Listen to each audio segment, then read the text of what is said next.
Znači nešto naprednije li ste? Ispred. Novi potpuno. Novi potpuno.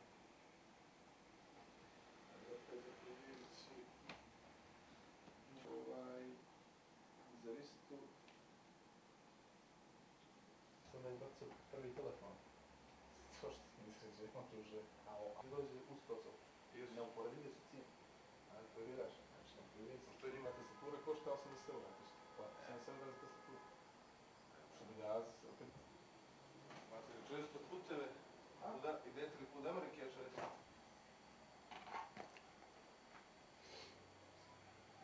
Onda bi bilo dobra varijanta. Napravimo jednu emisiju, još oko toga. Detalj.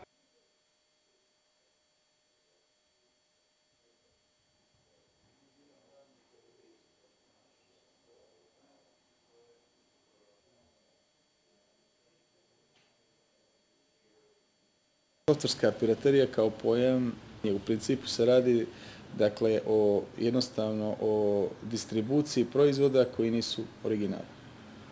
U ovom slučaju se radi o softverima koji se distribuiraju, a koji nisu originalni. Softverska piraterija je direktno vezana za zaštitu intelektualne svojine. Dakle, vi imate pojam softverske piraterije na tržištima gdje se malo ili nedovoljno štiti intelektualna svojina. Sad, u zavisnosti što se kaže od primjene propisa koji se bave ovom problematikom, varira i procenat te piraterije od zemlje do zemlje. Nažalost, u Crnoj Gori taj procenat je još uvijek prilično velik. Prema zadnjem istraživanju koje je radila BSA, BSA je Business Software Alijansa koja se bavi ovom problematikom na svjetskom nivou, procenat softverske piraterije u Crnoj Gori je 83%, što je definitivno jako visok. Kad se priča o pirateriji, uvijek se veže za Microsoft. To je velika greška. Znači, postoji niz proizvođača komercijalnog softvera koji naravno neće da dozvole da se njihov softver koristi na piratski način, da se piraterizuje i tako dalje. Microsoft sa Business Software Alijansom je jako puno radio u proteklom periodu sa vladom Crne Gore, konkretno sa tržišnom inspekcijom, a vezano za primjenu propisa koji se bave primjenu propisa koje se bave zaštitom intelektualne svojine. Konkretno rađeno je u pravcu suzbijanja softverske piraterije na teritoriji Crne Gore. Mi smo definitivno postigli neke rezultate, to jest tržišna inspekcija je postigla neke rezultate kroz svoje kontrole, naravno.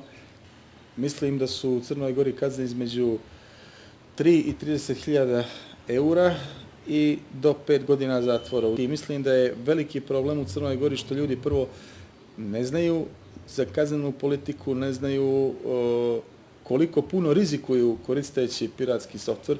Druga stvar je što ljudi nisu svjesni da krše propis. To je veliki problem u Crnoj Gori. Dakle, vrlo često prodavci, da kažem, hardvera ne upoznaju krajnjeg kupca sa kad mu prodaju piratski softver, to jest kad ga snabdiju s piratskim softverom, ne obavijeste ga i o mogućim posljedicama koje ima korištenjem istog tog softvera. Instaliranjem piratskog softvera, obezbeđivanjem, da kažem, tog jeftinog softvera. Jednostavno možete da budete meta svega onog lošeg što može da vam se desi na, recimo, internetu, jer svi znamo da taj takozvani krekovan softver, obezbeđivanje tih nesretnih, da kažem, pečeva koji vam omogućavaju korištenje piratskog softvera uvijek može da bude i zloupotrebljen.